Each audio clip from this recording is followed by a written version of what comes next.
أعوذ بالله من الشيطان الرجيم. بسم الله الرحمن الرحيم. السلام عليكم ورحمة الله وبركاته. الحمد لله رب العالمين، وبه نستعين على أمور الدنيا والدين، والصلاة والسلام على أشرف الأنبياء والمرسلين وعلى آله وصحبه أجمعين. سبحانك لا علم لنا إلا ما علمتنا إنك أنت العليم الحكيم. قال رب اشرح لي صدري ويسر لي أمري واحلل عقدة من لساني يفقه قولي. اللهم يسر ولا تعسر. اللهم صل على سيدنا محمد وعلى آله وصحبه وسلم، ولا حول ولا قوة إلا بالله العلي العظيم. أما بعد، Alhamdulillah, syukur kehadrat Allah Subhanahu wa Ta'ala kerana dengan limpah kurnia, rahmat, kasih sayang dan inayah daripada Allah Subhanahu wa Ta'ala. Alhamdulillah, pada malam ini kita sama-sama ditempatkan oleh Allah Subhanahu wa Ta'ala pada sebaik-baik tempat, masjid ini. Dan mudah-mudahan Allah jualah yang menempatkan kita juga pada sebaik-baik tempat di akhirat kelak di sisinya, insya-Allah. Tuan-tuan, puan-puan, hadirin hadirat, muslimin muslimat yang dirahmati sekalian. Berbekalkan masa yang ada, marilah sama-sama kita membaca, merenung, menghayati dan mentadabbur sepotong ayat yang difirmankan oleh Allah Subhanahu wa Ta'ala di dalam surah Al-An'am, merujuk ayat yang ke-6 yang mana Allah Subhanahu wa Ta'ala berfirman, A'udzu billahi minasyaitonir rajim. Alam yarau kam ahlakna min qablihim min qarnin makkannahum fil ardi ma lam numakkin lakum wa arsalna as-samaa'a 'alayhim midrara wa ja'alna al-anhara tajri min tahtihim fa ahlaknahum bi dhunubihim wa ansha'na min ba'dihim qarnan akharin. Surah Al-An'am ayat yang ke-6. Di dalam firman ini Allah mengatakan, Alam yarau kam ahlakna min qablihim. Tidakkah mereka memerhati dan memikirkan berapa banyakkah daripada generasi-generasi umat manusia yang terdahulu sebelum daripada mereka, yang telah kami hancurkan, yang telah kami binasakan, yang mana generasi tersebut telah kami teguhkan kedudukan mereka di atas muka bumi, yang mana keteguhan tersebut tidak kami berikan kepada kamu. Wa arsalna as-samaa'a 'alaihim midrara, dan kami mencurahkan ke atas mereka daripada langit hujan yang turun mencurah-curah. Wa ja'alnal anhara tajri min tahtihim, dan kami menjadikan sungai-sungai itu mengalir di bawah mereka. Fa ahlaknahum bizunubihim, dan kami telah hancur dan binasakan mereka kerana dosa-dosa mereka, maksiat-maksiat yang dilakukan oleh mereka kepada Allah Subhanahu wa Ta'ala. Wa ansha'na min ba'dihim qarnan akharin, dan kami cipta dan gantikan selepas mereka dengan generasi yang lain ataupun generasi yang baru.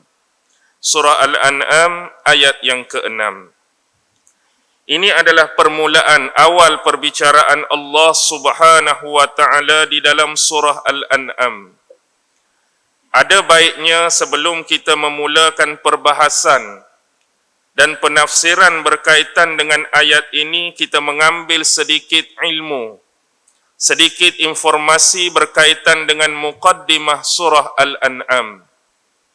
Secara umum surah Al-An'am adalah merupakan surah yang ke-6 mengikut tertib susunan Al-Quran.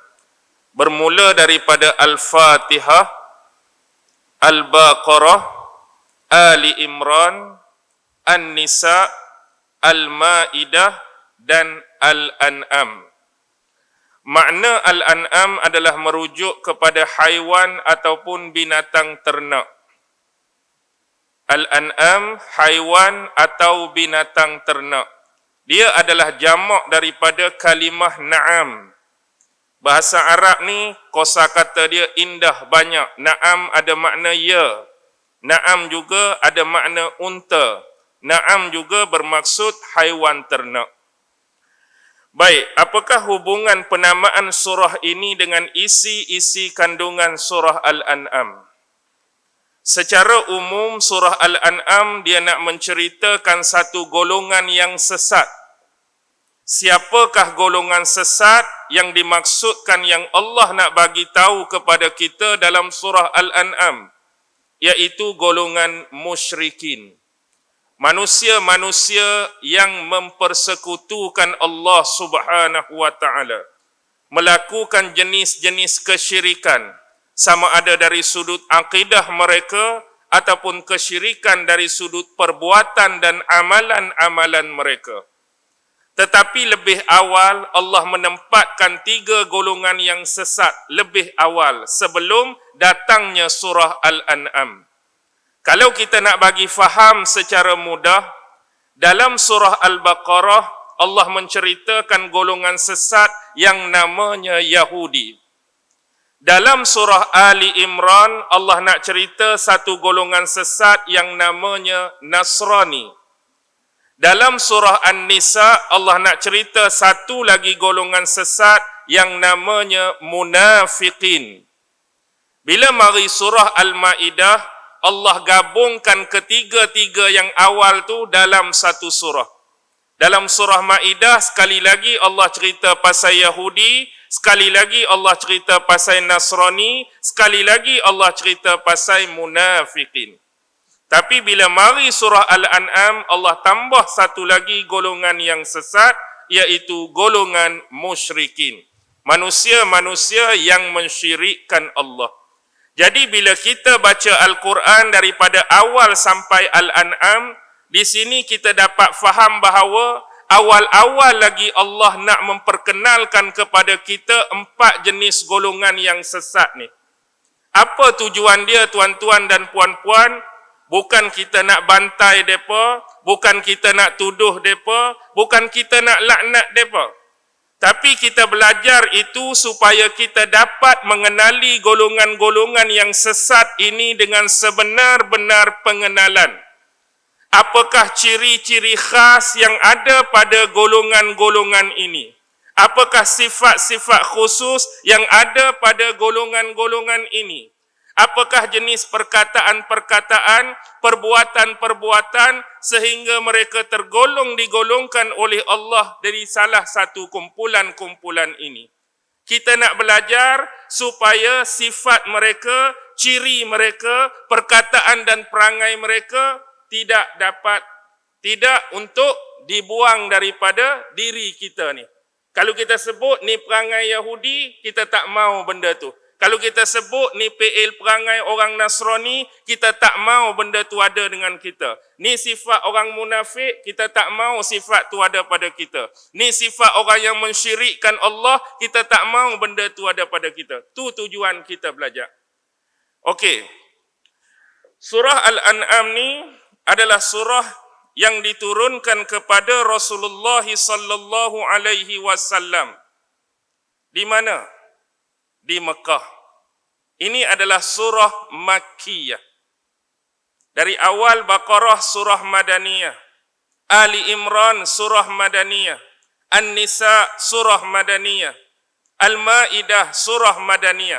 Tapi bila masuk surah Al-An'am, ni adalah surah yang pertama, yang paling besar adalah surah Makkiyah yang mempunyai 165 ayat.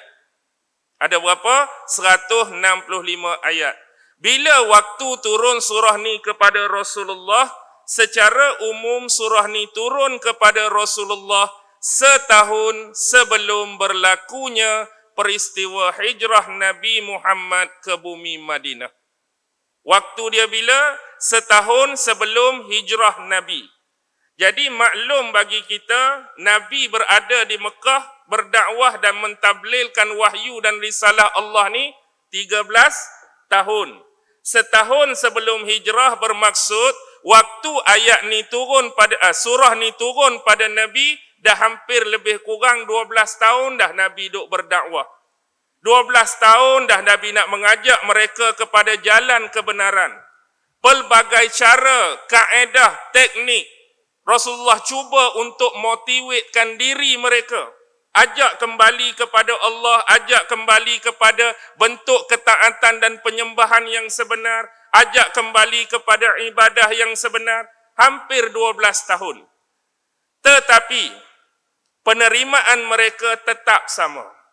Dalam tempoh 12 tahun tu jugalah mereka sering melawan Rasulullah. Mereka sering menentang Rasulullah. Mereka sering menuduh Rasulullah. Mereka sering memaki, mencaci Rasulullah dengan pelbagai tuduhan dan labelan dan dakwaan yang tak sepatutnya ada pada batang tubuh baginda sallallahu alaihi wasallam. Tuan-tuan, kalau ambil perkiraan tahun, tempoh 12 tahun ni bukan pendek, bukan singkat bagi seorang pendakwah. Jenis kita hak jenis tidur bangun, mungkin berasa, oh sat je 12 tahun dah. Tapi jenis orang berdakwah pada jalan Allah ni bukan pendek, ni bukan singkat. Jadi, dalam 12 tahun, ajak orang tak mau dengar ni. 12 tahun orang lawan ni. 12 tahun orang tentang ni. Kita hari ni sebagai perbandingan. Ada ustaz-ustaz, ada penceramah-penceramah, mungkin baru 2-3 tahun baru berceramah.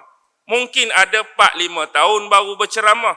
Dan beza dia, kita 2-3 tahun ke, kita 4-5 tahun ke, hak duk depan kita ni macam ni. Ustaz habaq apa pun, senyap semua. Ustaz habaq apa pun, senyum semua. Ustaz habaq apa pun, angguk semua. Cuba bayangkan saya main sini, habaq tu lawan dah. Habaq tu tentang dah. Habaq tu maki dah. Habaq tu caci dah. Habaq tu label macam-macam dah. Kalau ini berlaku bukan kata 12 tahun. Tak ada 2 minggu saya belah dah masjid ni. Tak boleh jadi ni ibadur rahman ni. Mari duk ngangau mulut dah. Start je nak cakap dah. Start je nak terkam dah. Fed up dah aku.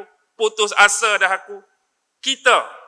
Tapi ni amanah, ini misi tanggungjawab yang perlu dilakukan oleh Rasulullah.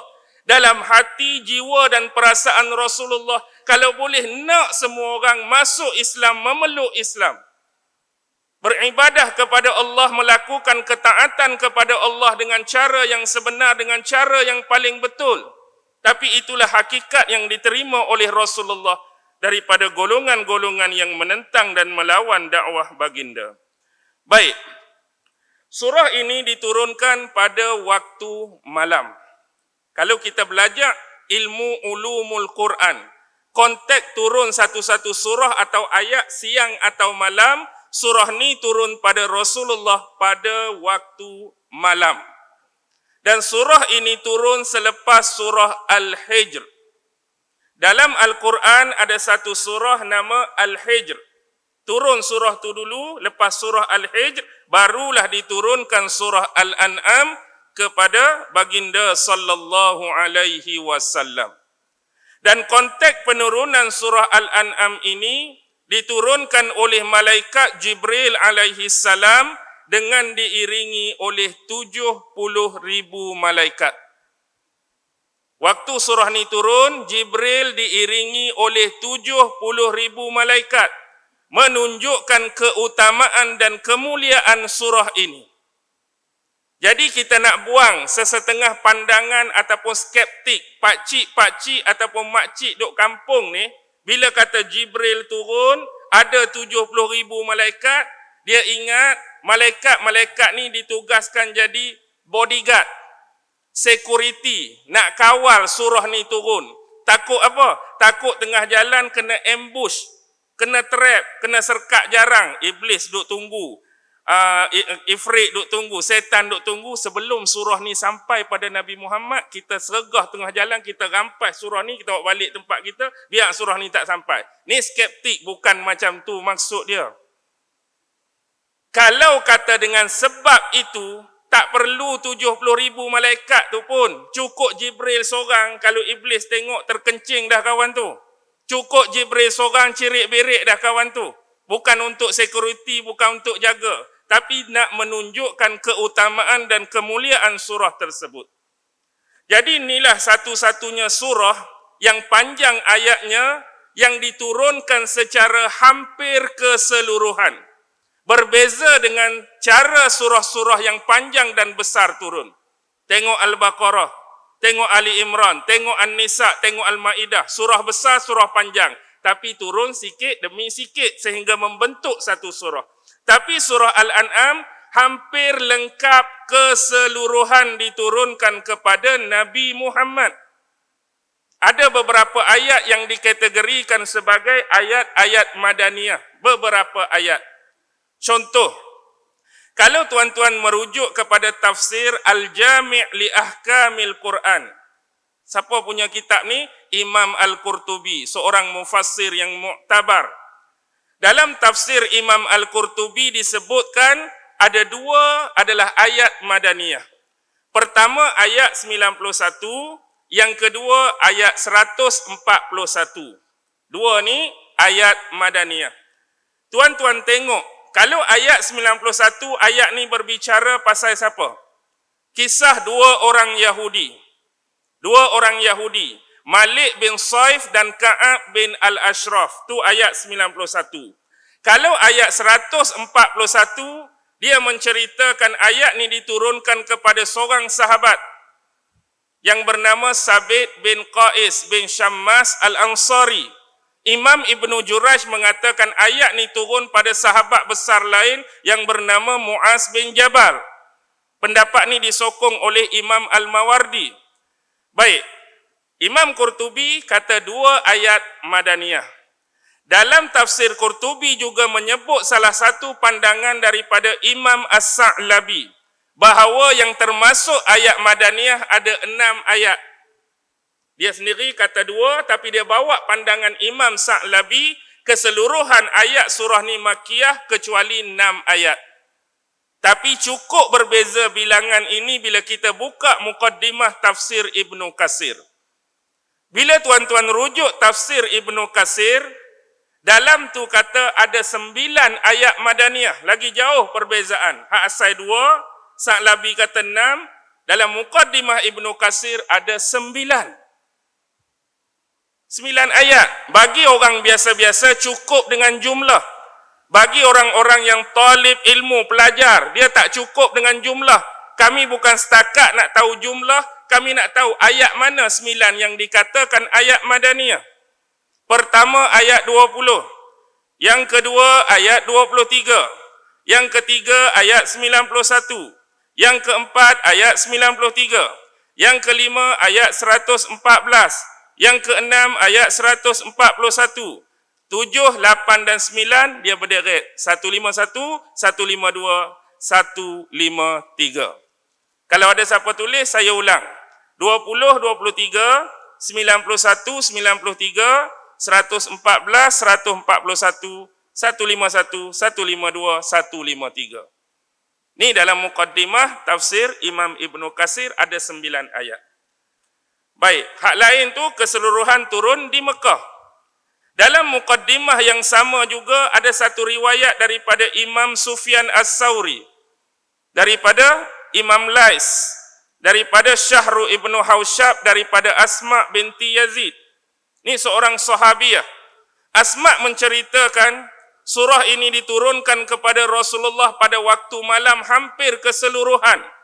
Dan keadaan Rasulullah pada waktu surah ini diturunkan, Rasulullah berada di atas tunggangan seekor unta. Dan orang yang memegang tali kendalian, tali kekang unta itu adalah dia sendiri. Rasulullah duduk atas unta, Asma binti Yazid waktu itu pegang tali kendalian unta. Dan nak habaknya kemuliaan surah ini turun dan beratnya, seolah-olah gambaran yang dia bagi, bila surah ni turun hampir-hampir saja mematahkan tulang-tulang unta tersebut. Nah, habak beratnya proses penurunan wahyu kepada Rasulullah sallallahu alaihi wasallam. Okey, jelas setakat ni ke laju sangat? Ke laju sangat boleh? Okey. Seterusnya, surah Al-An'am boleh kita bahagikan kepada dua bahagian. Pertama ialah ayat 1 sampai ayat 117. 1 sampai 117 Allah menceritakan tentang akidah-akidah yang syirik. Hak jenis kepercayaan, hak jenis keimanan, hak jenis akidah yang ada unsur syirik 1 hingga 117.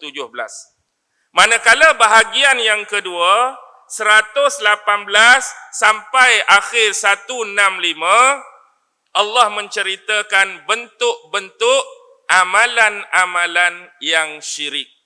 Hak bahagian pertama bab akidah yang syirik, yang kedua amalan-amalan dan perbuatan yang kita sekiranya melakukan hal tersebut boleh jatuh pada lembah kesyirikan. Baik. Surah ini juga dikenali dengan dua nama lain. Pertama kita sebut surah Ayyamillah. Surah Ayyamillah, yang kedua surah Alaillah. Apa dia surah Ayyamillah? Maksud Ayyamillah ialah hari-hari Allah. Apa dia pula hari-hari Allah ni? Adakah sama macam kita Ahad, Isnin, Selasa, Rabu, Khamis, Jumaat, satu Ahad? Sunday, Monday, Tuesday? Tak, bukan tu maksud dia. Surah Ayyamillah, hari-hari Allah, merujuk kepada mana-mana ayat di dalam Al-Quran yang Allah menceritakan tentang sejarah ataupun peristiwa yang pernah berlaku kepada umat-umat terdahulu. Tu maksud dia.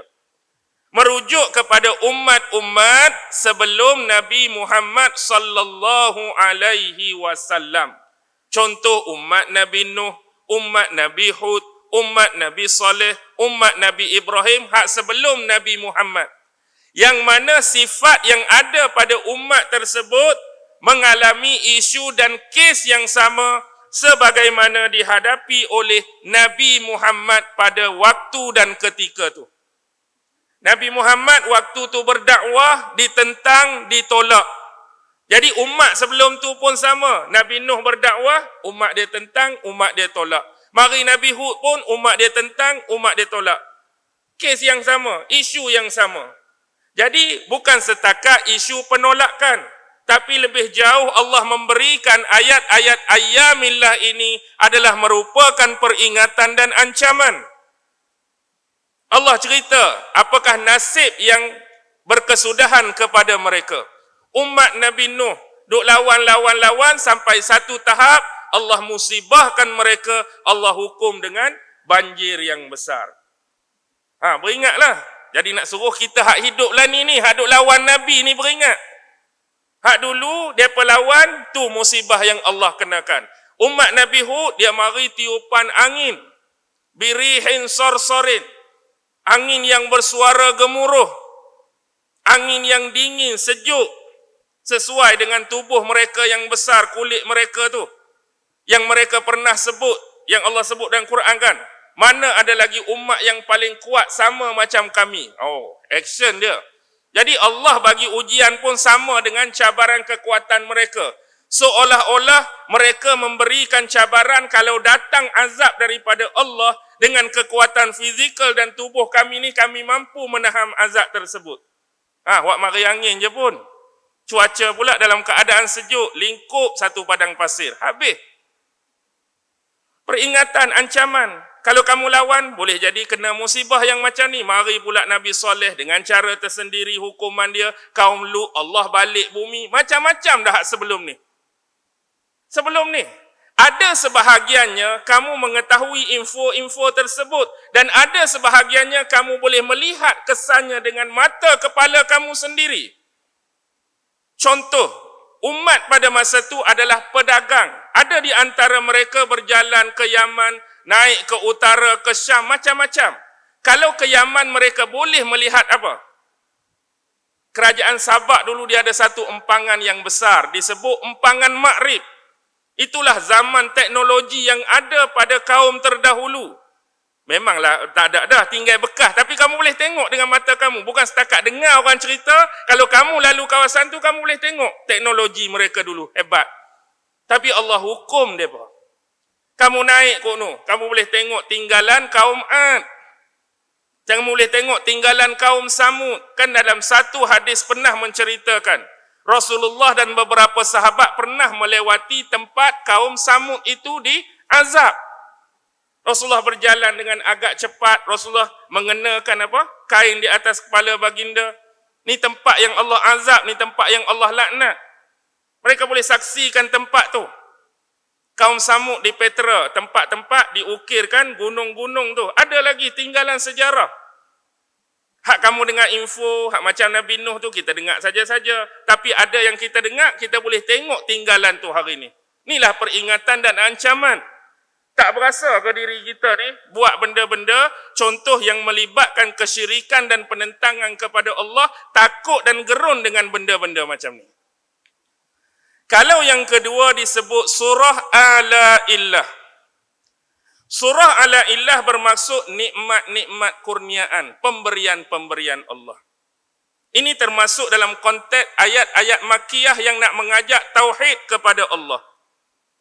Bila Allah nak memperkenalkan diri dia, antaranya ialah melalui nikmat-nikmat tu. Nak suruh orang kenal dia.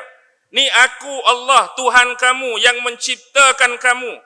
Sebelum kamu meminta sesuatu daripada aku lebih awal mengurniakan apa yang tak terfikir oleh kamu. Sejak kamu dalam kandungan ke contoh, bila kamu lahir ke contoh, bila kamu bayi membesar, macam-macam nikmat yang kamu boleh tengok, yang kamu boleh lihat. Pada diri kamu sendiri, pada alam semesta, pada dunia ni, pada langit, pada tu, pada ni. Sebab Allah nak memperkenalkan diri dia. Supaya kita ni bertauhid kepada dia. Jadi banyak ayat-ayat yang berupa nikmat daripada Allah Subhanahu wa ta'ala. Okey, jelas ha? Nak bagi mudah faham. Baik. Ada 3 perkara penting dalam surah Al-An'am. Baik. Yang pertama, 1, dia semua ada 7. Setiap 3 tu ada 7, yang kedua ada 7, yang ketiga ada 7. Jadi yang pertama ialah dalam surah ni Allah nak menceritakan 7 bentuk-bentuk kekeliruan dan kesamaran yang dikemukakan oleh musyrikin Mekah kepada Rasulullah sallallahu alaihi wasallam. Dan dijawab satu persatu oleh Allah kekeliruan dan kesamaran tersebut. Okey, itu yang pertama. Yang kedua, dalam surah ini juga Allah mengajarkan kepada kita 7 cara, 7 kaedah, 7 teknik, bagaimanakah cara yang terbaik untuk menyampaikan ilmu daripada Al-Quran ni. Hak mana ilmu-ilmu yang ada dalam Al-Quran ni, Allah bentangkan 7 cara bagaimana kita nak sampaikan dengan cara yang paling baik kepada orang lain. Baki lagi, kalau kita tak mau guna 7 cara tu, tak ada masalah. Kalau kita ada kaedah sendiri, teknik sendiri, hak tu harus digunakan. Mungkin depan saya ni ada golongan guru kan? Ada tak golongan guru? Cuba angkat tangan sikit. Seorang ke cikgu? Allah. Kalau malu nak angkat tangan, nak habaq. Kalau kita nak buat RPH, rancangan pengajian harian tu, tekan kaedah tu, saya ingat beratus dah lah ni. Nama round robin lah, nama tu. Semua ni kalau buka balik round robin tak ada, M2P tak ada, semua tak ada ni. Tapi harus dah nak guna, harus. Sebab itu adalah gaya, kaedah dan cara kita nak berinteraksi dan tackle murid dalam kelas. Untuk nak bagi poin dan tajuk tu sampai pada murid, hang gunalah kaedah apa pun. Janji sampai. Keharusan mengguna tu. Tapi dalam ni nak habaq, Allah nak sebut 7 cara yang paling baik untuk kita bagi penyampaian tersebut. Dan yang ketiga, 7 sebab kenapa musyrikin Mekah masih tetap tegar dan keras dengan kekafiran mereka. 7 sebab. Pasal apa? Nabi duk habaq pun tak dengar. Nabi buat habaq pun duk lawan. Apa yang jadi hati mereka ni keras? Ada 7 benda yang tertampan sehingga tak boleh menarik mereka kepada keimanan. Itu antara 3 yang mengandungi 7 yang penting. 9-7 minit. Boleh faham dah tu mukaddimah? Nak masuk ayat pula ni. Okey, ni baru masuk ayat. Alam yarau kam ahlakna min qablihim min qarnin. Alam yarau. Tidakkah mereka ni merujuk pada siapa? Golongan tadilah. Mereka ni, tidakkah mereka, yakni golongan-golongan musyrikin di Mekah tu. Ayat ni khusus diturunkan untuk mereka. Tetapi dalam ruang lingkup secara umum, ayat ini boleh diguna pakai bagi sesiapa yang mempunyai ciri-ciri dan sifat sama seperti mereka dulu. Bayangkan kalau hidup di zaman kita ni, ciri-ciri yang ada pada musyrikin zaman Nabi, sifat-sifat yang ada pada zaman Nabi tu duk ada lagi dekat umat pada hari ini, ayat ni boleh diguna pakai secara umum. Tetapi khususnya untuk musyrikin pada masa itulah. Okey. Ya raw. Apa beza kalau kita, bahasa Melayu ni, bila sebut lihat, pandang, ada beza tak? Contoh, saya memandang, saya melihat. Apa perbezaan dia? Bagi kita rasa sama tak? Saya memandang, saya melihat. Bagi kita sama. Tapi bahasa Arab ni ada nazar, pandang. Yarau, pandang. Tapi nazar ni lebih kepada pandang saja-saja. Pandang, tengok benda tu. Tapi kalau yarau, kamu pandang, kamu fikir, kamu renung. Ada beza. Kalimah tu walaupun kita sebut pandang, melihat. Yarau ni bukan setakat kamu perhati kamu fikir, kamu renungkan benda tu. Biar masuk sampai sini. Kam ahlakna min qablihim min qarnin. Berapa banyakkah daripada generasi umat-umat sebelum kamu ini yang telah kami hancurkan dan kami binasakan. Di sini Allah guna kam. Kalau kita belajar ilmu nahu, kam ni dia jadi apa? Dia berada pada position dan kedudukan nasab. Dia akan jadi maf'ul muqaddam. Maf'ul muqaddam bagi kalimah alam yarau ke maf'ul muqaddam bagi kalimah ahlakna. Dia akan jadi maf'ul bagi kalimah ahlakna. Selepas dia tu. Kam ahlakna bukan maf'ul bagi alam yarau. Why? Sebab lafzul istifham. Kam tu lafaz istifham sama sekali tidak boleh beramal dengan perkara ataupun perkataan sebelumnya. Tapi dia hanya boleh beramal dengan perkataan selepasnya. Kam, nak poin dia, ahlakna, generasi yang kami binasakan tu poin dia. Kerana apa mereka dibinasakan? Kerana mendustakan Allah. Kerana mendustakan ayat-ayat dan firman Allah. Kerana mendustakan utusan-utusan kami daripada kalangan Nabi-Nabi dan Rasul. Sebab tu kami musnahkan mereka, sebab tu kami binasakan mereka. Tu dia punya point. Baik. Min qarnin. Apa maksud qarnin? Qarnin. Kalau terjemahan dia bagi, tidakkah engkau memikirkan dan memerhatikan berapa banyakkah generasi umat manusia? Qarnin, generasi. Baik. Keindahan kosakata bahasa Arab ni, walaupun dia bermula daripada huruf yang sama, qarnin. qaf, ra, nun. Tapi makna dia boleh pi macam-macam. Sebagai contoh, qarnin juga boleh membawa maksud menghubungkan. Qarnin boleh bawa maksud menghubungkan. Contoh, haduk depan saya ni. Haduk depan saya ni, ini dinamakan Al-Quran. Ada tak huruf-huruf tadi pada qarnin? Dalam sebutan Al-Quran tu, ada tak huruf qaf, ada ra, ada nun? Ada tak? Ada. Al-Quran kita nak eja tu ada huruf qaf, ra, nun. Maksud di sini ialah menghubungkan. Yakni kitab ataupun mushaf Al-Quran ini adalah menghubungkan ayat-ayat Allah sehingga membentuk satu kitab.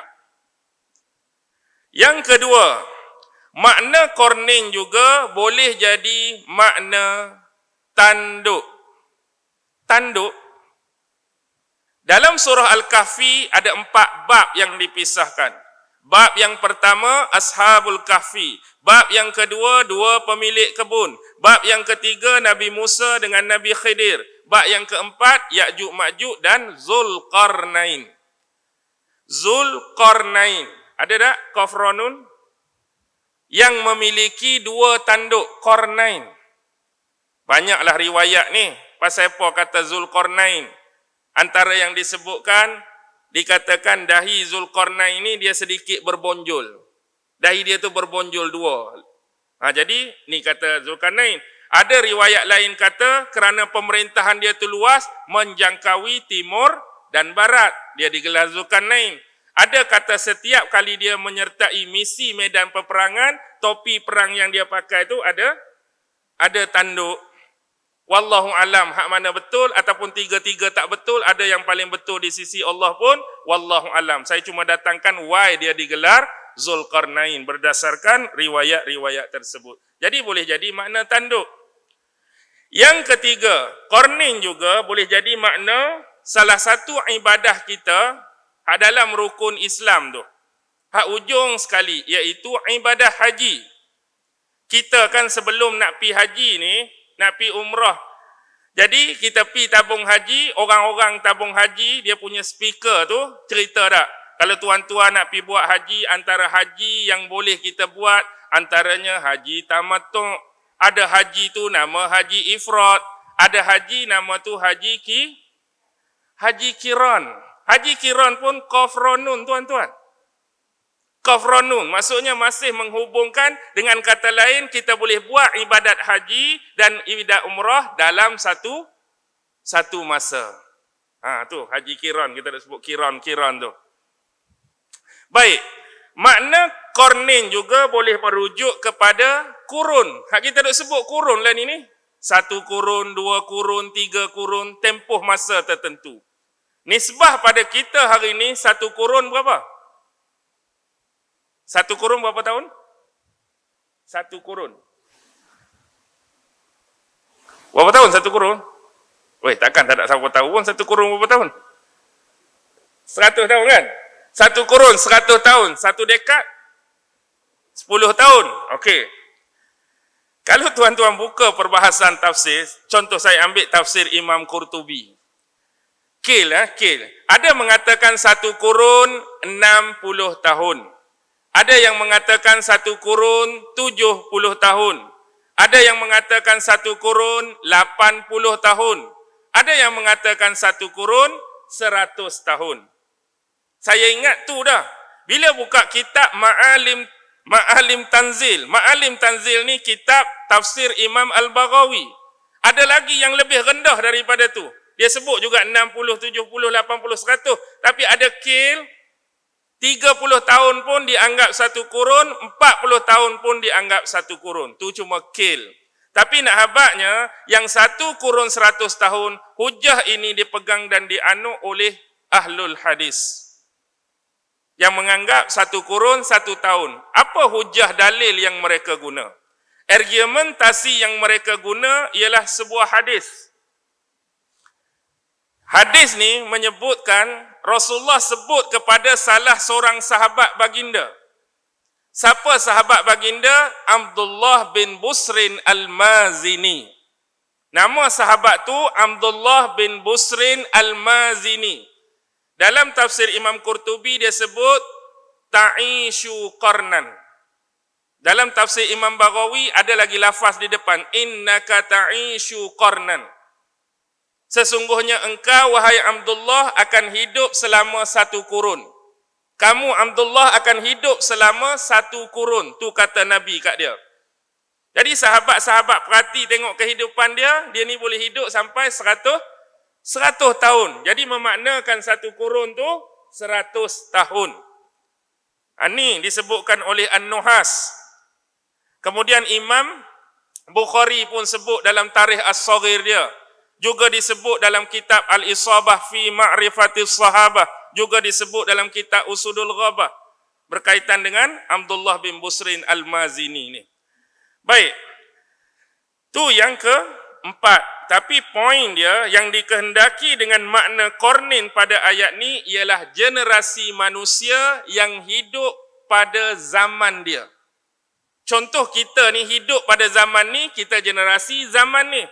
Anak-anak kita hidup generasi kemudian, dia hidup zaman generasi sekian. Qarni ni merujuk satu umat, satu golongan manusia yang hidup pada zaman dia. Itu yang dikehendaki dalam ayat ini. Sebagaimana contoh, ada sebuah hadis Rasulullah yang masyhur dah. Imam Bukhari meriwayatkan hadis ni, Imam Muslim meriwayatkan hadis ni, Imam Tirmizi meriwayatkan hadis ni, Ibnu Majah riwayat hadis ni, Musnad Imam Ahmad pun ada hadis ni. Khairun nasi qarni. Sebaik-baik umat manusia adalah yang hidup pada kurun aku. Rasulullah guna perkataan qarni. Khairun nas, sebaik-baik umat manusia adalah yang hidup pada masa aku, merujuk generasi zaman tu, yakni ashabi, summal ladzina yalunahum, summal ladzina yalunahum. Kemudian generasi yang keseterusnya, kemudian generasi yang keseterusnya. Memaklumkan kepada kita the golden age yang sebenar adalah zaman Rasulullah bersama sahabat, kemudian tabi'in, kemudian tabi'in. Inilah zaman sebenar keemasan Islam yang kita sebut sebagai zaman salaf yang real. Perkataan tu saya nak ambil qarni dengan maksud generasi manusia yang hidup pada masa tu. Ada juga diungkapkan sebuah syair. Iza zahabal qarnul ladzi kunta fihim wa hullifat fi qarnin fa anta gharib. Ni syair. Iza zahaba, sekiranya telah pergi atau berlalu, al-qarnul ladzi, yang mana kamu pernah hidup pada satu generasi. Kita ni pernah hidup pada satu generasi, tiba-tiba dah berlalu dah generasi tersebut. Yang mana kamu pernah berada di dalamnya. Kunta fihim. Wahullifat fi qarnin. Kemudian kalau ditakdirkan umur kamu dipanjangkan oleh Allah, kamu hidup pula pada generasi yang keseterusnya, fa anta gharib. Kamu akan dianggap oleh manusia-manusia pada generasi seterusnya, kamu seperti seorang yang asing. Nak faham macam ni? Lah ni kita hidup generasi kita ni. Tiba-tiba seorang demi seorang meninggal dah. Kita ni umur panjang hidup lagi masuk generasi seterusnya. Jadi kita ni akan dianggap orang asing pada generasi keseterusnya. Kalau tak faham lagi. Tak faham lagi. Contohlah generasi tok kita. Generasi tok kita hidup dengan kawan-kawan dia dulu dalam satu kampung. Tapi bila masa berlalu, seorang demi seorang, kawan-kawan tok kita, habis dah, termasuk tok kita pun. Tapi adalah 2-3 orang tua dalam kampung tu, masih lagi terus hidup, mari generasi anak mereka, bapak-bapak kita pula. Hidup lagi lah katakan, Allah panjangkan usia. Mari zaman kita hak cucu, hidup lagi. Kalau geng-geng cucu balik ni, agak-agak tengok pakcik ni, mereka kenal ke tak? Hak kawan tok dia dulu, kenal tak? Kita boleh tanya pula, ada kau pakcik ni? Tak pernah nampak pun, siapa dia ni? Kebetulan kita tanya siapa tu, kemungkinan dia hak buka kampung ni dulu, kita je tak kenal. Dia dah jadi orang yang tak dikenali, orang asing pada generasi seterusnya kalau umur dia tu panjang. Siapa yang ungkapkan syair ni? Tak ada siapa tahu. Setengah kan kalau kita ungkap Amru bin Qais ke Nabirah ke. Tapi disebutkan oleh Ibnu Manzur dalam kitab dia Lisanul Arab. Muka surat 3609. Tak ada tokoh atau personaliti dinisbahkan kepada penutur syair ni. Jauhari pun sebut benda yang sama dalam kitab As-Sihah dia. Buka jilid ke-6, 2108 tu juga tak dinisbahkan siapa penutur kepada syair ni. Tak tahu. Tapi syair ni menggambarkan kalimah Al-Qarn. Dia sebut Qarn tu maknanya generasi. Qarn saja pun habis berapa minit dah. Tak apa, nak bagi faham. Maksud nak di sini generasi yang hidup pada zaman dia.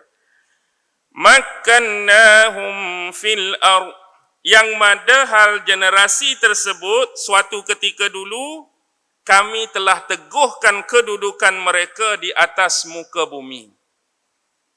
Kami pernah teguhkan kedudukan mereka di atas muka bumi, malam numakkil lakum, yang mana keteguhan tersebut kami tidak berikan pada kamu.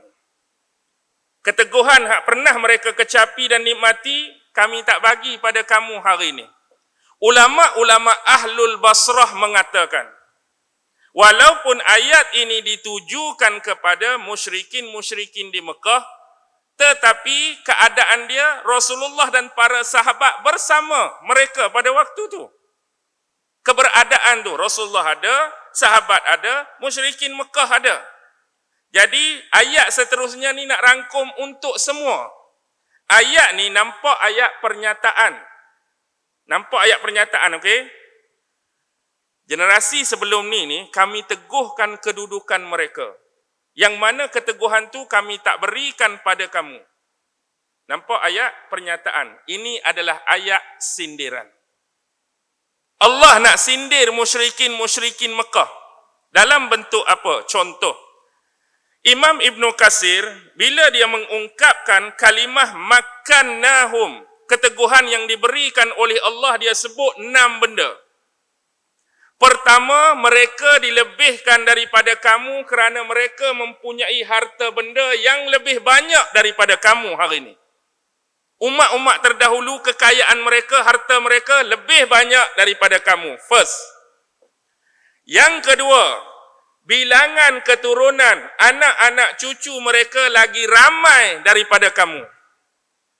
Yang ketiga, mereka mampu membangunkan bangunan-bangunan dan binaan-binaan yang hebat lebih daripada kamu. Yang keempat, mereka mempunyai kedudukan yang kuat di atas muka bumi sewaktu pemerintahan mereka. Yang kelima, mereka mempunyai pengaruh yang lebar dan luas. Bila sebut kerajaan mereka, ramai orang kenal. Sebut kerajaan mereka, ramai orang tahu apa istimewa mereka, apa kekuatan mereka. Yang keenam, mereka mempunyai bilangan bala tentera dan logistik peperangan yang lagi hebat dan besar dari kamu. Ini disebutkan dalam tafsir Ibn Katsir berkaitan dengan kami teguhkan kedudukan mereka. Tapi dalam tafsir yang lain dia ada 2 penambahan selain 6 yang disebutkan. Iaitu mereka dikurniakan Allah umur yang lebih panjang daripada kamu hari ini.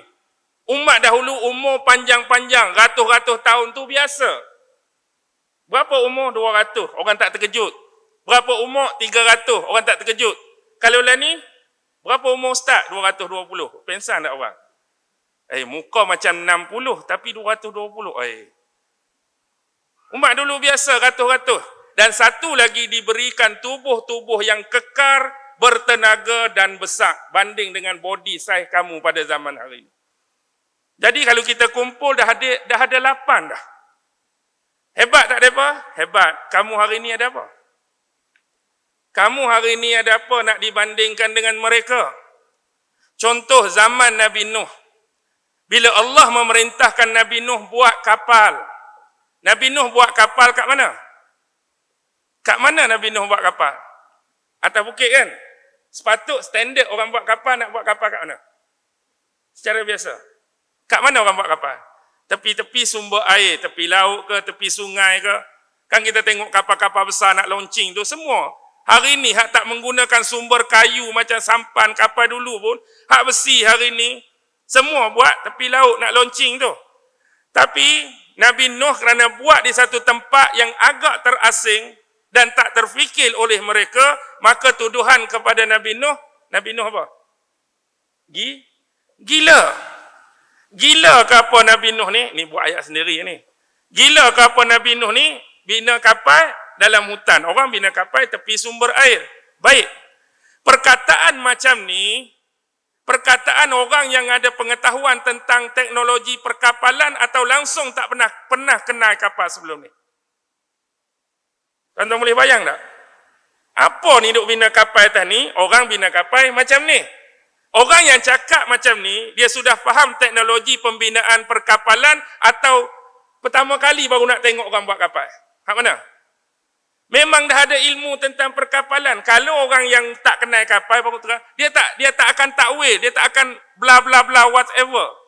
No, kamu nak buat apa ni dengan kayu, dengan paku contoh? Kami tak pernah tengok pembinaan macam ni. Tu orang tak tahu langsung. Maksudnya mereka dah tahu pasal kapal. Teknologi mereka dah tinggi. Mereka mampu bina kapal. Kamu musyrikin Mekah hari ni, apa binaan yang kamu dah buat? Nak senang, nak buat bahasa orang kampung, nak sindir. Mereka boleh tengok teknologi. Kamu ada apa ini? Nak lawan aku, nak sombong aku, apa banding kamu dengan mereka? Apa lebih kamu? Kapal besar mana dah kamu pernah buat? Berapa biji sampan dah? Tak ada pun.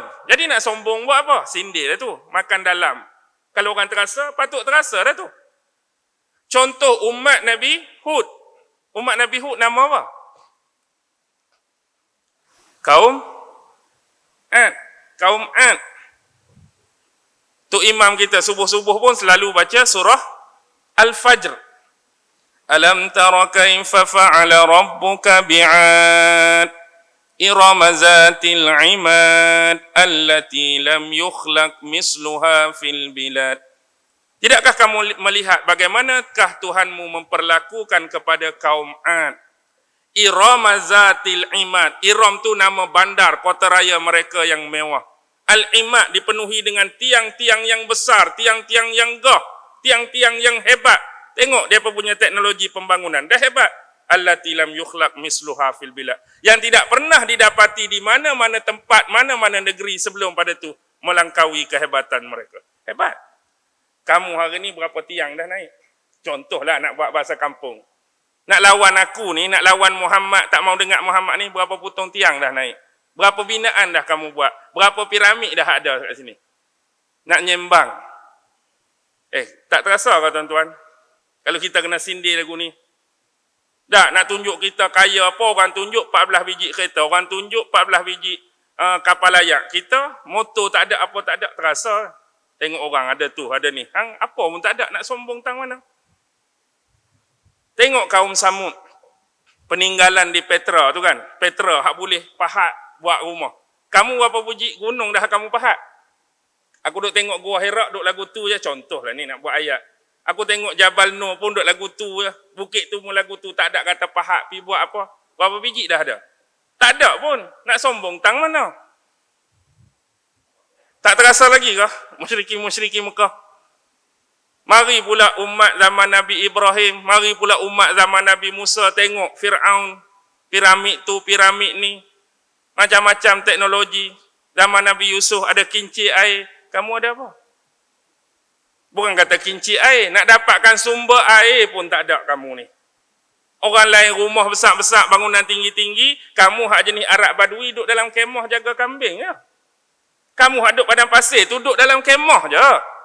Tengok orang bangunan besar-besar. Nak sombong tang mana? Kalau hak duduk di bandar pun rumah dibuat daripada tanah liat. Depo tiang roman, tiang yang berukir, gambar tu, gambar ni, macam-macam dah depo. Kamu tak ada apa pun. Sindir tu, sindir. Okey. Faham ke tak tu? Faham tak? Jadi kalau nak dibandingkan dengan mereka, memang kamu tak ada apa-apa. Bukan saya cakap ni nak suruh kita berlaku sombong, tapi kita kata berbaloi umat terdahulu untuk sombong dengan teknologi yang mereka ada. Berbaloi, berbanding kamu tu. Bukan nak suruh saya nak ajak ni untuk kita menyombongkan diri. Berbaloi dia sombong. Binaan dia, teknologi dia, tentera dia, kepakaran dia, buat tu, buat ni. Kamu hak tak ada apa ni, berbaloi tang mana? Kamu nak lawan aku, lawan Muhammad. Berbaloi tang mana? Dan walaupun mereka macam tu, aku dah musnahkan mereka.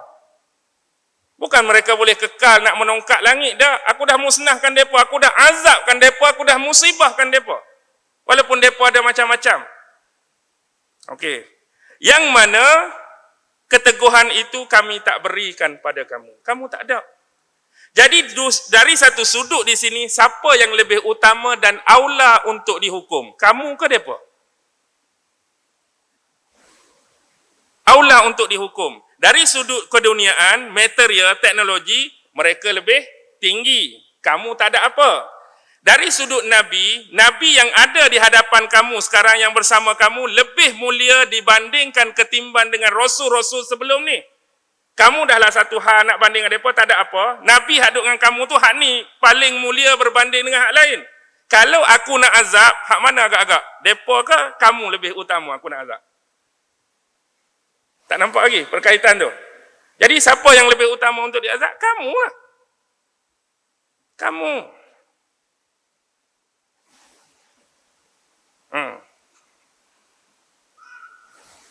Ya, nampak tak? Okey. Terus sambung Tak apa ke lebih-lebih masa ni? First time datang kan? Lepas ni kalau kata ustaz, lepas ni setengah jam je ustaz. 40 minit, biarlah lepas ni. Ni biarlah saya balon dulu. Wa arsalna as-samaa'a 'alaihim midrara. Dan kami menurunkan daripada langit ke atas mereka midrara, hujan yang air dia turun mencurah-curah. Midrara ni kalau dalam Ibnu Katsir dia kata turun secara berangsur-angsur. Midrara ni turun dalam kadar yang banyak. Midrara ni turun sewaktu hajat diperlukan kepada air tu. Macam-macam makna. Tapi poin dia nak habaq, Allah ni kepada umat sebelum ni, dia menurunkan hujan, bekalan air yang mencukupi bagi mereka. Sebab itulah kalau kita tengok, kerajaan-kerajaan dulu, bila nak bangunkan, pusat pemerintahan tu berdekatan atau jauh dengan sumber air. Terutama laut atau sungai. Jauh ke dekat kalau mereka nak bina satu kota? Tengok tamadun dan sejarah, jauh atau dekat kota tu dengan sumber air. Dekat kan? Pentingnya air. Tamadun Babylon dekat dengan dua sungai. Sungai apa? Tigris dengan Euphrates. Tamadun Cina, sungai Huanghu ke sungai nama apa? Tamadun India kan, dekat sungai Indus. Tamadun mana lagi? Mesir, dekat sungai Nil. Semua tamadun besar dan kerajaan-kerajaan kita dulu pun, tengoklah ibu-ibu negeri hari ini, tak kira Kelantan ke apa, ada sungai, dekat dengan sungai. Satu, untuk kemudahan sumber air tu, nak bercucuk tanam ke, nak bagi kita sendiri ke, untuk haiwan ke, untuk kemudahan pengangkutan. Jalan air pun mudah. Jadi Allah kaitkan, memberikan sumber air ni daripada langit kepada mereka dengan jumlah yang mencukupi dan jumlah yang banyak. Midrara ni litaksir. Nak cakap air hujan yang Allah bekalkan pada mereka tu mencukupi dan banyak macam ni.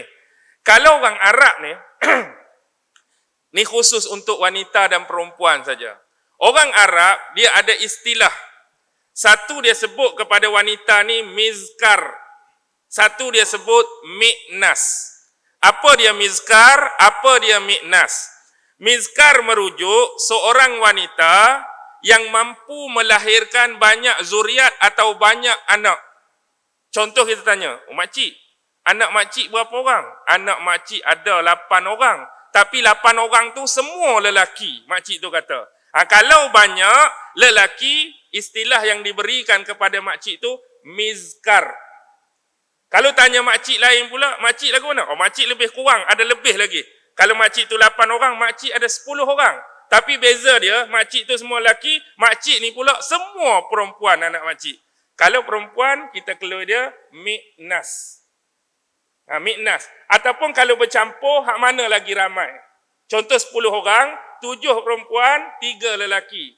Kalau perempuan ramai, juga dia digelar miknas. Kalau lelaki ramai, dia digelar mizkar.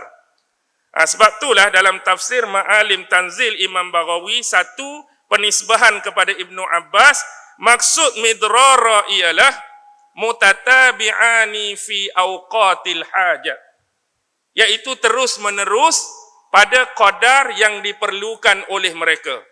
Kamu hari ini musyrikin Mekah, apa sumber air yang kamu ada?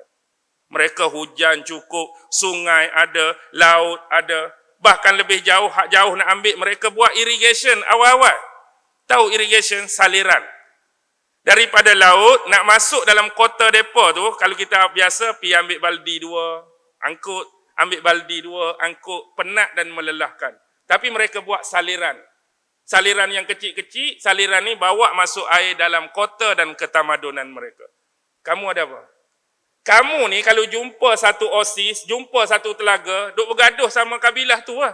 Kabilah ni kata, tengok kepada line ni masuk tanah aku ni. Kabilah ni pula, ujung tu masuk lah. Lepas tu, teng duk bergaduh. Air pun kamu berebut. Tengok di Madinah. Yahudi punya tu jual air kan. Dekat orang Islam, harga yang cukup mahal. Mungkin sebab peristiwa tu lah orang kata kalau barang mahal ni harga Yahudi tak. Kalau Melayu jual mahal pun harga Yahudi. Yahudi hak kena. Kesian Yahudi. Yahudi jual murah je tempat dia. Kita sini jual mahal, hak kena tu harga Yahudi. Lepas tu Osman beli. Barulah okey sikit, lega sikit. Kamu sumber air pun berebut berbalah, tengok depa. Tengok apa Firaun kata. Firaun kata kan, hak bab sungai tu tak? Dalam surah apa? Zukhruf. Tolong cek kalau saya tersilap ayat. Zukhruf ayat 51. Qala ya qaumi berkata Fir'aun, wahai kaumku, alaysa li mulku Misra? Bukankah aku ini penguasa dan pemerintah Mesir? Wa hadhil anharu tajri min tahti afala tubsirun. Bukankah sungai ini mengalir di bawah pemerintahanku? Tidakkah kamu melihatnya? Qala ya qaumi alaysa li mulku Misra wa hadhil anharu tajri min tahti afala tubsirun. Zukhruf 51.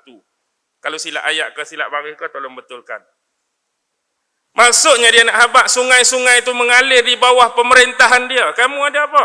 Pemimpin kamu hari ini? Tak ada. Okey. Midrara juga adalah kalimah apa? Wazan apa? Mif'al. Mator tu dari sudut. Sebab tu orang sebut apa? Darral halib yadirru. Kalau orang tu perah susu, kila dia perah tu turun yang mencurah-curah. Dia guna kalimah darra. Ada orang perah susu, perak, tik, tik, tik. Tu tak panggil darra tu.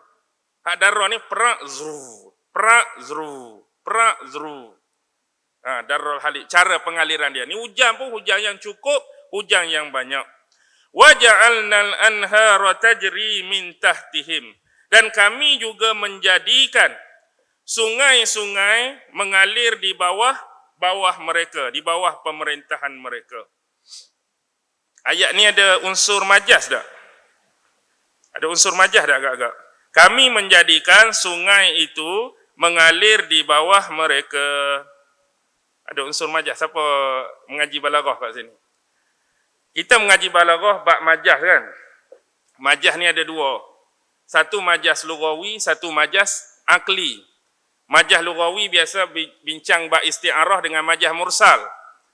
Tapi majaz akli ni dia perlukan alaqah dan qarinah. Dia ada alaqah dan qarinah untuk menghubungkan. Alaqah dia antara ada sababiyah, ada makaniyah, ada zamaniyah, ada masdariyah, ada fa'iliyah, ada maf'uliyah. Contohlah kita ambil majaz akal. Majaz akal ni meletakkan satu aktiviti atau perbuatan kepada satu benda atau seseorang, tapi pelaku yang sebenar bukan kawan tu. Kita sebut seolah-olah pelaku kepada aktiviti itu kepada satu nama, satu benda, kontek masa, kontek tempat, tapi dia bukan pelaku sebenar. Kita nak sebut orang lain ataupun hak lain. Contoh, as-sababiyah ni macam ni. Kalau majas akli terkait dengan as-sababiyah, macam arahan Fir'aun kepada Haman supaya bina bangunan yang tinggi. Tujuan dia apa? Dia nak naik tu, dia nak tengok Tuhan Musa kan. Wahai Haman, binakan kepadaku bangunan yang tinggi. Perintah daripada Fir'aun kepada Haman. Jadi ayat tu, poin dia tuju pada Haman. Haman dianggap sebagai pembina bangunan tinggi tersebut. Haman, nama Haman disebut. Tetapi hakikat yang sebenar, siapa yang bina bangunan tu? Siapa yang bina? Nama Haman, kita kata, Haman, kamu buat bangunan untuk aku ya? Ya, baik, aku akan buat. Bila bangunan tu naik, nama diguna nama Haman. Tapi hak sebenar, siapa yang bina bangunan tu? Hak sebenar, Haman tu Tok Mandur. Haman tu pegawai yang menyeliakan operasi. Hak betul-betul buat, kuli-kuli hak tu lah betul-betul buat bangunan tu. Tapi naik tak nama kuli di sini? Tak naik. Haman bukan dia nak bancuh simen pun. Dia duk, bancuh-bancuh. Pacak. Pasang-pasang. Dia tak buat pun. Jadi nama Haman naik sebagai pembina, hak betul-betul hakikat pekerja-pekerja kuli itulah. Tapi tak disebutkan benda tu. Tu. Dia sebut satu benda tapi tujuan dia nak hak lain. Contoh kadang-kadang dia sebut berkaitan dengan masa. Ini syair ke apa saya lupa. Dia sebut naharus saimu betul ke? Naharul mu'min saimun walayaluhu qaimun. Naharul mu'min saimun. Keadaan siangnya seorang mukmin dalam keadaan berpuasa, walayaluhu qaimun, dan keadaan malam seorang mukmin ialah bangun malam, tak kiralah tahajud ke ibadah lain. Jadi ni dia majas akli, dia pi pada tempoh masa. Masa dia malam dengan siang. Tapi dia sebut apa? Nahar dengan shaim, layal dengan qaim. Pelaku dia hak sebenar mukmin tu. Tapi seolah-olah kita nampak pelaku tu waktu tu. Bukanlah pelaku tu siang, waktu siang tu yang berpuasa. Bukan waktu malam tu yang bangun malam. Siapa yang bangun malam? Siapa yang berpuasa? Siapa? Orang mukmin hak melakukan benda tu. Tapi dia tertutup dengan sifat tadi. Seolah-olah dia sebutkan di sini, kita akan nampak pada ayat tu, waktu siang tu jadi pelaku berpuasa. Tak, waktu dia tak boleh puasa. Orang tu puasa. Ada juga merujuk, macam ayat ni, merujuk kepada tempat. Tempat. Dia guna tempat tapi nak benda lain. Macam surah Yusuf ke? Was'alil qaryah. Maka bertanyalah mereka kepada kampung. Kampung boleh cakap tak? Was'alil qaryah. Ada terjemah kampung, ada terjemah bandar. Jadi bertanyalah mereka kepada bandar, bertanyalah mereka kepada kampung. Poin dia bertanya tu bandar ke penduduk bandar tu? Hak betul, kita nak tanya kampung ke nak tanya orang kampung? Nama orang kampung naik ke tak naik? Tak naik. Bertanyalah kamu kepada kampung. Hak sebenarnya sebut nama kampung, tanya orang kampung tu. Kalau makna dia bandar, bertanyalah kepada bandar, hak nak tanya orang dalam bandar. Macam juga kes ayat ni. Kami jadikan sungai itu mengalir di bawah mereka. Kaitan dengan syurga, lebih kurang. Dijanjikan oleh Allah kepada manusia-manusia yang beriman dan bertakwa, tak kira lelaki, tak kira perempuan, dalam syurga kelak, mengalir di bawahnya sungai-sungai. Mengalir di bawahnya sungai-sungai. Poin di sini dia guna perkataan sungai tu. Hak betulnya, poin dia nak apa? Poin dia nak apa? Poin dia, hak mengalir tu bukan sungai. Hak mengalir tu air, hak duduk dalam sungai tu. Jadi dia guna sungai yang mengalir. Sungai tu, seketul tu, dia tak boleh mengalir sungai tu. Sungai tu, ni sungai, dia tak boleh pergi kot tu, tak boleh pergi kot ni. Hak mengalir tu sungai ke? Air hak duduk dalam sungai. Ni kata majas tu. Air hak duduk dalam sungai. Macamlah selalu nak mudah faham lagi hak kita sebut macam ni. Oh, makcik Limah dah meninggal dah, makcik Limah. Pasal apa makcik Limah meninggal? Aksiden. Pakcik Din pula, pakcik Din kencing manis. bahasa harian kita. Pasal apa meninggal? Accident. Pasal apa ni? Tapi pelaku sebenar kepada kematian mereka siapa? Naik tak nama Allah? Tak ada. Kita kata accident. Kita dah faham bahasa tu. Ini termasuk majaz. Pasal apa? Kencing manis. Di sebalik tu hakikat kematian mereka, Allah ambil nyawa mereka. Dah sampai masa. Tapi kita tampan pada benda ni. Macam apa? Accident. Kencing manis. Jantung. Tu. Itu majaz lah. Okey. فَأَهْلَكْنَاهُمْ بِذُنُوبِهِمْ. Dan kami telah binasakan mereka akibat dosa-dosa yang dilakukan oleh mereka. Apa dosa mereka? Tadilah mendustai Allah. Kadang-kadang ada sampai tahap menafikan kewujudan Allah dan pencipta, menafikan ayat-ayat Allah, menentang nabi-nabi dan utusan Allah. Tapi akhirnya ada macam-macam ni, kami dah binasakan mereka. Sebab antaranya yang mereka buat ialah melakukan kesyirikan kepada Allah dan mengabaikan syariat ke atas mereka. Mereka buat syirik kepada Allah, lepas tu ada peraturan-peraturan yang diberitahu pada mereka, mereka tak buat benda tu. Mereka mengabaikan perintah dan syariat tu. Jadi poin di sini, kami hancurkan mereka bukan sebab mereka ada anak ramai. Tak salah pada anak ramai tu. Kami hancurkan mereka bukan sebab mereka boleh bina bangunan-bangunan yang tinggi. Kami hancurkan mereka bukan mereka sebab ada senjata macam-macam. Kami hancurkan mereka bukan sebab mereka ada landscape pemerintahan yang luas timur dan barat. Tak. Kami hancurkan mereka dengan sebab-sebab tadi, tak seiring. Tak padan dengan nikmat yang aku bagi, kamu syirik pada aku. Nikmat banyak aku bagi, kamu lawan aku. Nikmat banyak aku bagi, aku hantar utusan nak beri kemudahan pada kamu, nak ajak kamu, kamu lawan dia. Hak lebih jauh lagi, umat terdahulu bunuh nabi-nabi mereka. Kita tak boleh nak. Kita setakat nak bunuh orang jahat rasa berbaloi, nak bunuh orang buat dosa rasa berbaloi. Nak bunuh nabi ni tak retilah tahap mana hati dan jiwa orang tu. Nak bunuh nabi. Mereka sanggup, dan itu pun berlaku dalam sejarah. Sebab itulah mereka dihancurkan. Kamu hak hidup hari ni tak mau bertaubat ke? Tak mau kembali pada Allah ke? Kamu nak jadi macam mereka ke? Wa ansha'na min ba'dihim qarnan akharin. Dan kami akan cipta dan jadikan selepas mereka generasi yang lain, generasi yang baru. Itulah yang akan terjadi, silih berganti sebelum tiba waktu yang dimuktamadkan oleh Allah, kiamatnya dunia ini. Allah nak abad setiap generasi itu akan saling bergantian. Qarin juga bermaksud iktiran. Maksudnya mengiringi satu generasi kepada generasi yang lain. Contoh, habis generasi hari ini, apa pun yang berlaku, apa pun yang jadi, Allah akan ganti generasi yang lain. Anak kita pula, apa pun hak mereka buat, Allah akan ganti generasi cucu kita pula. Apa pun hak mereka buat, Allah akan ganti generasi cicit. Sampailah dunia ni kiamat. Selagi tak kiamat, akan ada generasi demi generasi. Tapi, di sini adalah peringatan generasi terdahulu supaya tidak berulang. Mari umat Nabi ni duk lawan. Mari umat Nabi ni duk lawan. Mari umat Nabi ni duk lawan. Aku tak mau benda yang sama berlaku. Ni Nabi terbaik yang ada pada kamu ni. Fikirlah sikit, beringatlah sikit, renunglah sikit, tengoklah sikit. Ni kita hak zaman tak ada Nabi ni lagu mana? Dulu apa pun Nabi abang, ni tak boleh ni, zaman Nabi ada. Ni kamu buat ni salah, Nabi perbetulkan. Ni kamu buat ni tak betul, Nabi luruskan. Hari ni siapa nak perbetulkan kita? Kebanyakan ada memandai-mandai, mengagak-agak, mereka-reka, menisbah-nisbah.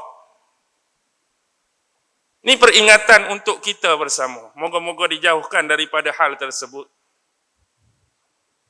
Tak mau jadi umat yang dihancurkan oleh Allah, lebih-lebih lagi mengandungi kesyirikan.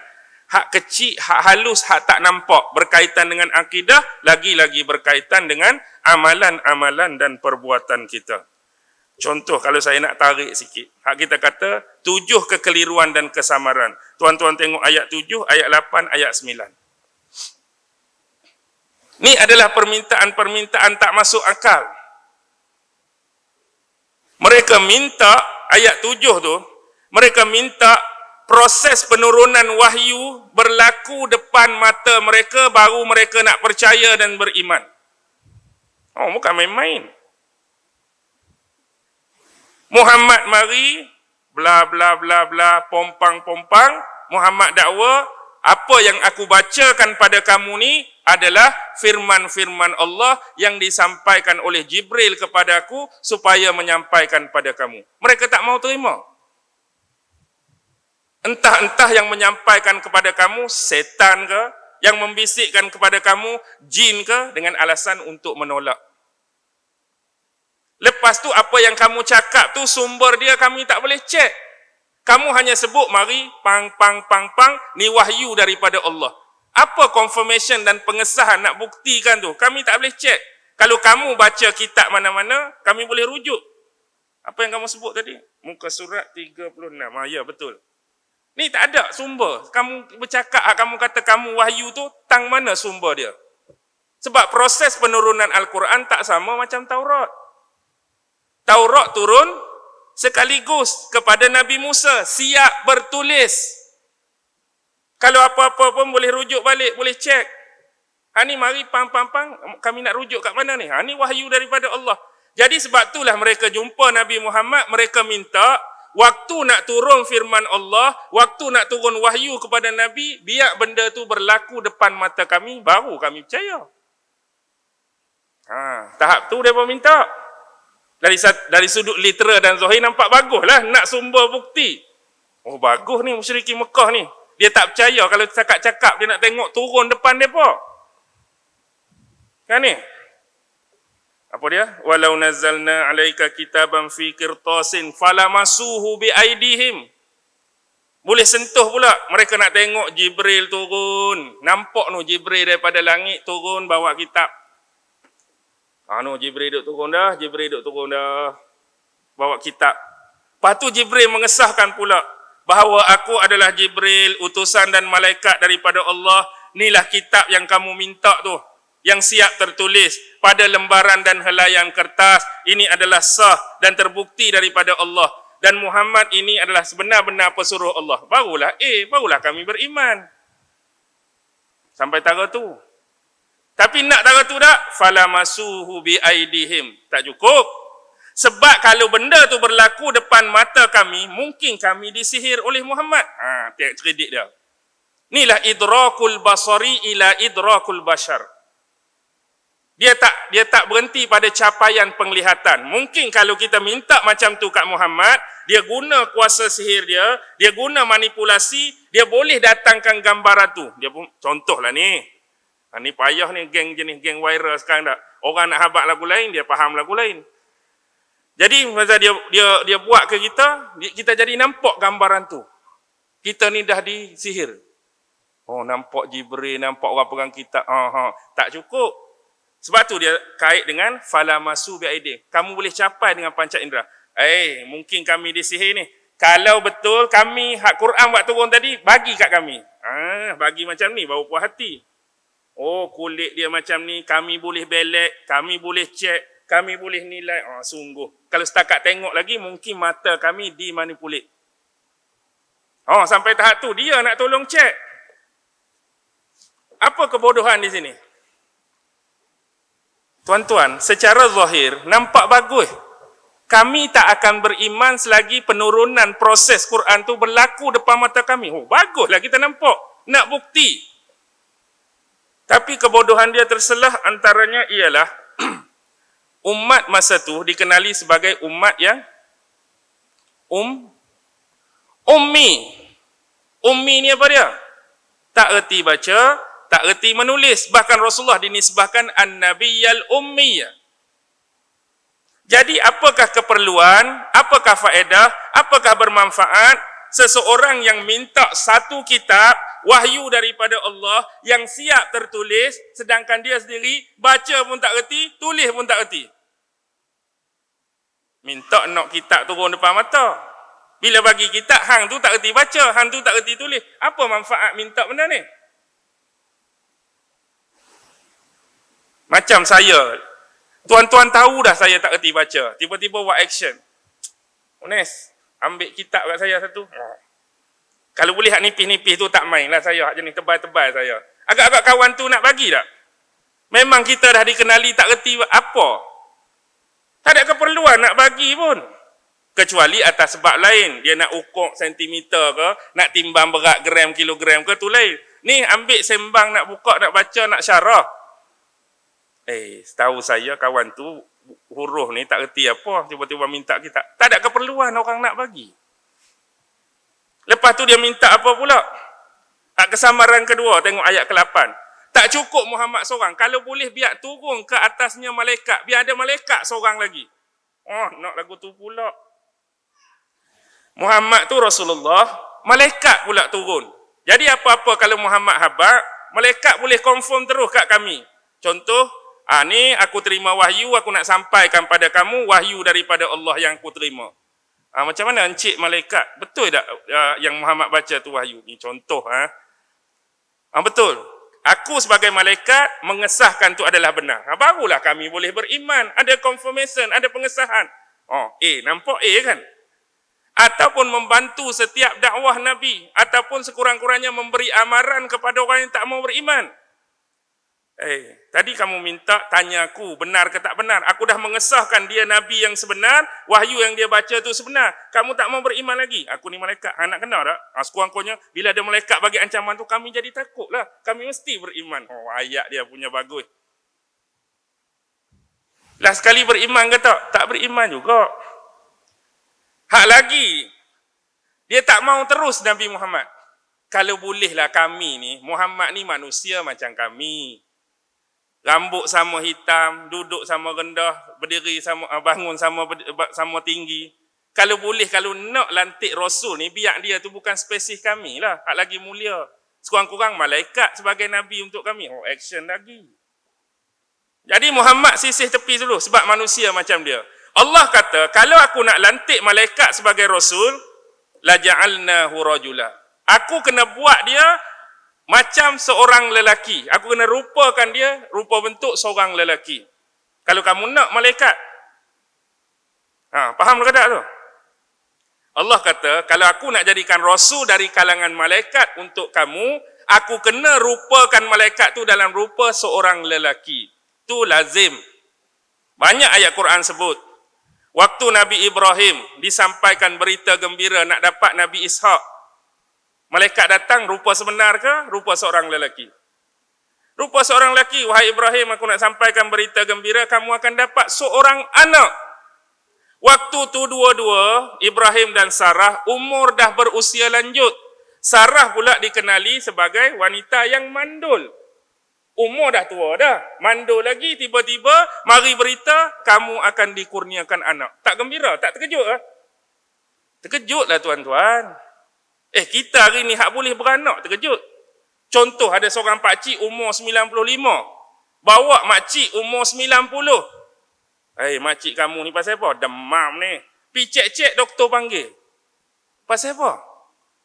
Saya pun nak kata pun jadi sebuah salah. Makcik mengandung ni. Dah, ni nak habaq, bukan kata mandul. Hak pernah beranak sebelum ni, dengan usia dia 90, doktor kata makcik mengandung. Terkejut beruk kawan tu. Hak tu pun kita terkejut. Hak memang boleh beranak ni, hak memang mandul. Umur pula lanjut. Tak apa. Kami lepas ni nak pergi pada tempat anak saudara kamu. Siapa anak saudara Nabi Ibrahim?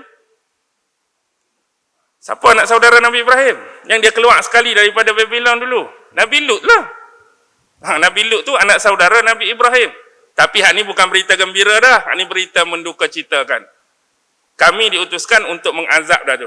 Jumpa Nabi Lut, rupa sebenar ke rupa lelaki? Sampaikan kaum Lut minta tetamu Nabi Lut kan? Handsome-nya mas tetamu hang Nabi Lut. Dia bukan orang Penang sebut hang, saya nak membahasakan. Dia pula minta tetamu Nabi Lut yang sebenar malaikat, dia nak buat kerja terkutuk tu lah. Maryam sewaktu nak sampaikan berita dia akan dapat anak. Jibril datang, rupa sebenar ke lelaki? Lelaki. Hadis masyhur, hadis Jibril, Islam Imam Islam, yang berlaga lutut depan Nabi, rupa sebenar ke rupa lelaki? Rupa lelaki. Dalam kes perang, Jibril menyamar seperti seorang sahabat yang bernama Dihyah Al-Kalb. Semua rupa lelaki itu kelaziman. Jadi kalau kamu nak malaikat, kami akan rupakan lelaki. Allah kata, macam mana keadaan pun, kamu akan disamarkan oleh kami sebagaimana kamu disamarkan sebelum ni. Kamu sendiri akan jadi ragu-ragu. Why? Bayangkan kita kata. Ambil hak bukan lelaki. Kalau Allah jadikan malaikat tu sebagai rasul tapi kekal dengan spesies dan pattern malaikat.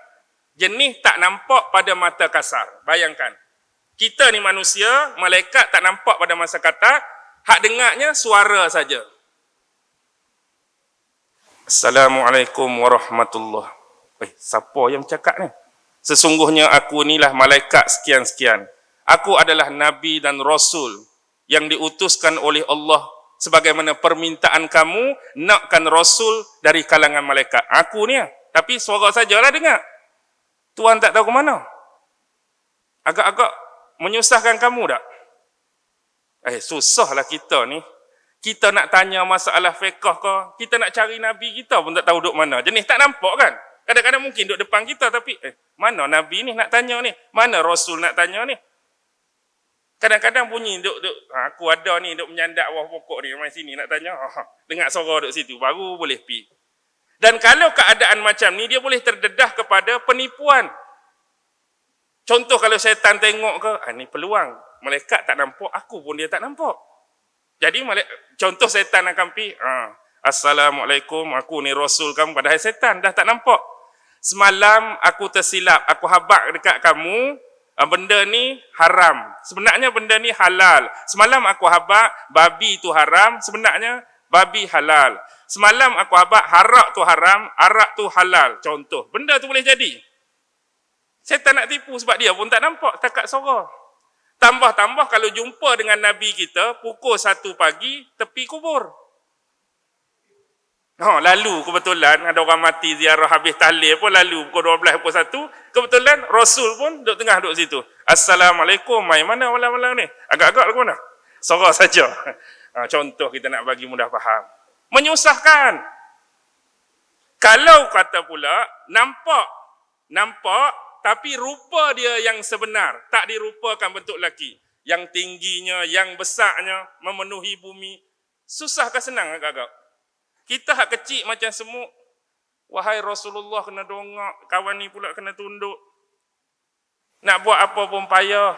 Kita pula jadi segan. Aku malulah Rasul baru kita ni. Sikit punya besar, sikit punya garang. Kita nak bercakap pun payah.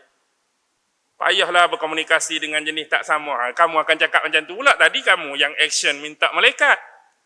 Kalau kata malaikat rupa lelaki macam kita, tapi Allah masih kekalkan pattern kemalaikatan dia, juga bermasalah. Sebab malaikat tak makan, tak minum. Peliklah Rasul kita ni. Muka tu lebih kurang kita dah, tapi tak makan, tak minum. Kita ni nak dijadikan hidup dia sebagai sunnah ikutan. Sudahlah kali ni. Lepas tu tak tidur, tak letih. Peliklah sudah kita. Kemudian tak kahwin, tak berketurunan. Kerah dalam kain saja kita ni lagu ni. Faham lah tu tak? Kita nak jadikan hidup dia tu. Kalau bayangkan tak makan, mampu tak Tuhan bertahan? Dia tak minum, dia beribadah 24 jam. Tak mampu kita nak ikut dia. Jadi menyusahkan kamu pula. Lepas tu time jihad. Jom kita berperang, dah sampai masa berjihad. Dia pula dengan pattern malaikat dia, orang tikam pun transparent, orang tikam pun tak tembus. Kalau lagu ni syok kat dia lah. Dia suruh kita berjihad, dia suruh kita perang. Orang buat apa dia tak jadi. Kita nak mampu pun. Dia jadi kamu cakap macam tu pula. Tak ada dalam tafsir, tak ada dalam tafsir. Ni kita nak bagi faham saja. Tak faham-faham lah. Okey. Itulah yang jadi macam-macam. Ada 4 lagi benda tu.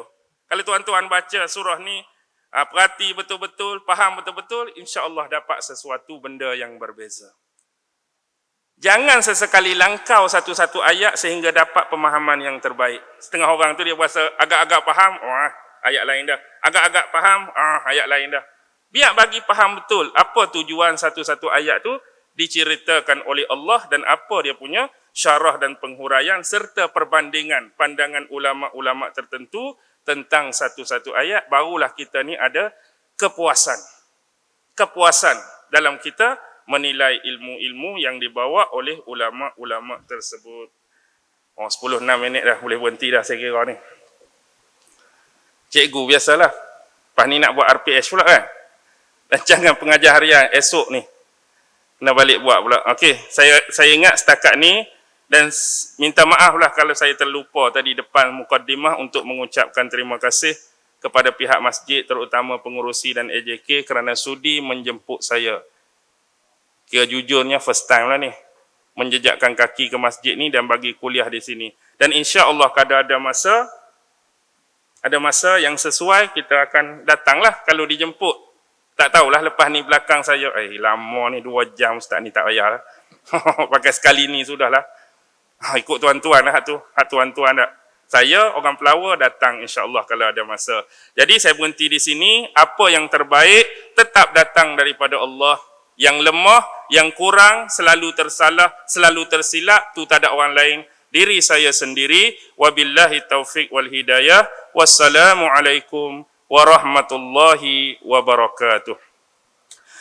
A'udzu billahi minasy syaithanir rajim. Bismillahirrahmanirrahim. Allahumma innaka ta'lam anna hadhihi al-qulub qad ijtama'at ala mahabbatik waltaqat ala ta'atik wa tawahhadat ala da'watik wa ta'ahadat ala nusrati syari'atik.